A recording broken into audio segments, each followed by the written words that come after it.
Good morning, ladies and gentlemen. Welcome to Operation D-Day Plus 74, presented by Rolling Thunder Michigan Chapter 4 and LST-393 Museum.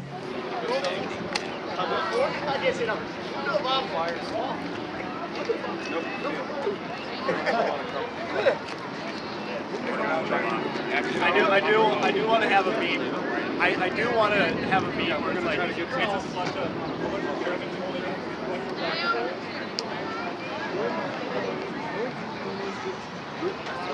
yeah. And it's just like we're just all holding them, smiling, and it's like play that song. Smile, he's gonna make you famous. Oh, I've already done that several times. Did it to you too. No! Hi, Mom.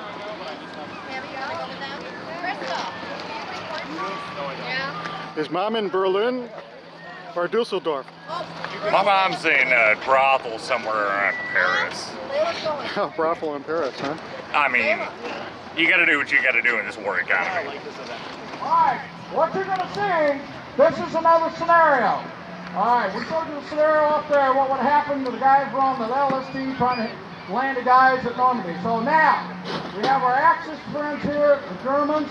Out there somewhere are the Allies. The Free French, resistance, plus the Allies that are coming up off the beach. So, what is going to transpire now? You're going to see small squad tactics. What this is going to be a small skirmish. These guys are coming in to reinforce, they're coming riding down on the beach to stop the beachhead from expanding, or the breakout. So we're going to start right in about 2 minutes. So I'll give these guys the signal to start. And you're going to see them battle back and forth. And what's going to happen is these guys are going to ambush them, and then what they'll do, these guys will back off. What they're going to do, they're not really retreating, they're doing a strategic withdrawal. So, anyway, are you guys ready out there? Okay, alright, so we're going to start right now. Here we go. So this is coming down this road nonchalantly, like we're not expecting anything, but they're still prepared for anything that's going to happen. Like I said, the GIs are out there somewhere waiting on them. They hear them coming down the road, so they know this is a relief column for the guys down on the beach.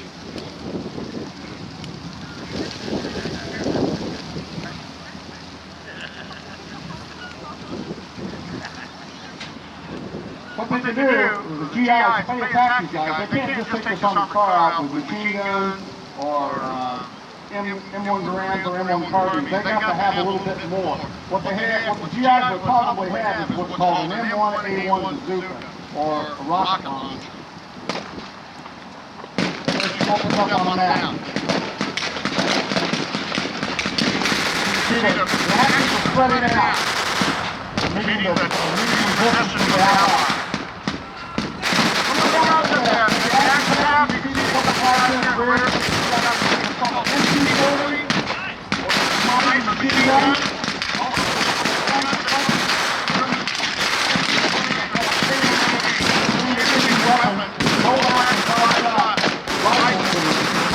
Also, we have a mortar over here. We have the Heinz mortar. That's what they're deploying against the GI.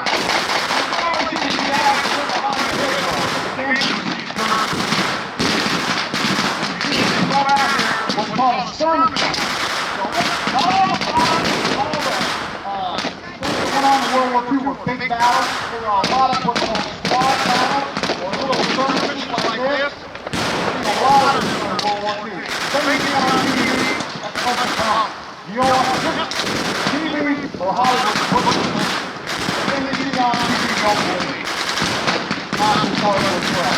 That's what I need right here. Show you what it really was. World War II.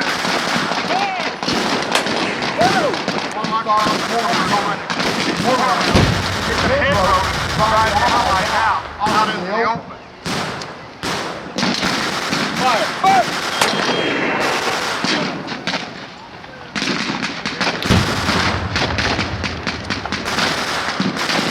Also out there in the head road with Allies, we got some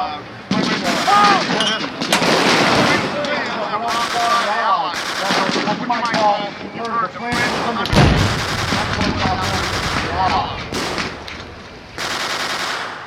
A lot of the Allies, red one. Second, Pacific Ranger, also the Forsyth Eagle, which is on Utah. There were 5 pieces in the Normandy landing. 2 of them were American and 3 were British and Canadian. We had Gold, Sword, and Juno. We had Omaha, Utah, and the Rangers attacked a big high cliff called Point Lahawk. The night before, 18,000 paratroopers dropped in behind us. 101st and 82nd Airborne. First town that was liberated in France was St. Air Fleet. Okay, it was liberated by the 82nd Airborne. There were 2 places that the Airborne had to get. They got Jesse Hawk with, also the Lafayette. 82nd 507 captured the Lafayette Bridge.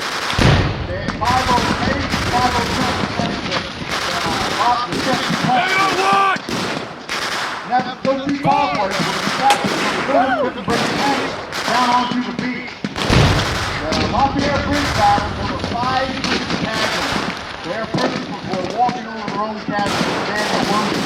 They wiped out 3 British made in those tanks. They stopped them from coming across the bridge. They were engaged across SS. As you can see, the Army Sergeant in the head, smoking. Also, some British paratroopers along with the Allied paratroopers. The 9th paragraph there behind Gold and Sword, and there's also a private group that were at the Pegasus Bridge. If you ever seen movies along the stage, in Hollywood, it still depicts a little bit what really went on there in Normandy. Like I said, it's still Hollywood, and Hollywood pushes history. As you can see, British what they going to do is put the Germans this way. While the American allies are going to come to assault them. What they're going to do is push these guys back. See the one guy who's like sitting on here, the Soviets. Germans made the best sniper tool in the world at that time. Along with the Russians. Russians were big into snipers. Such a battle style in Russia. We get that sniper tool later on in the war. It was usually used mainly in the Pacific. You see now the Germans are starting to draw back. The British are going to try what's called rolling up. It's another term that's called sweep and clear.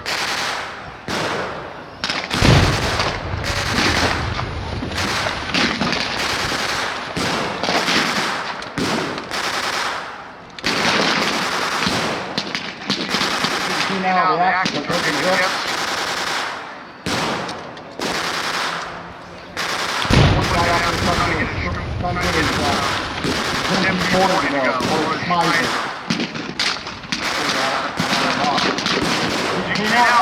Come out from the hill. About 500 to 600 rounds there.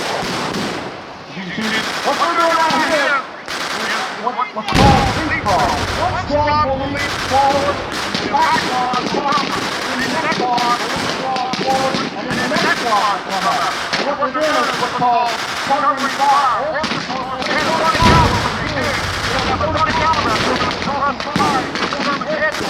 While they move, and that's the British fall.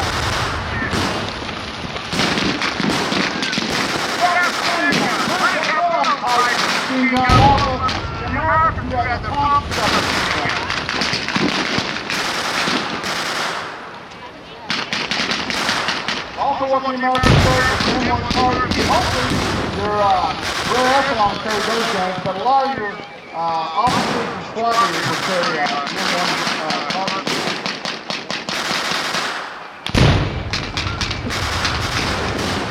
Another tactic that we'll do after they've taken out most of the Germans is what's called mopping up.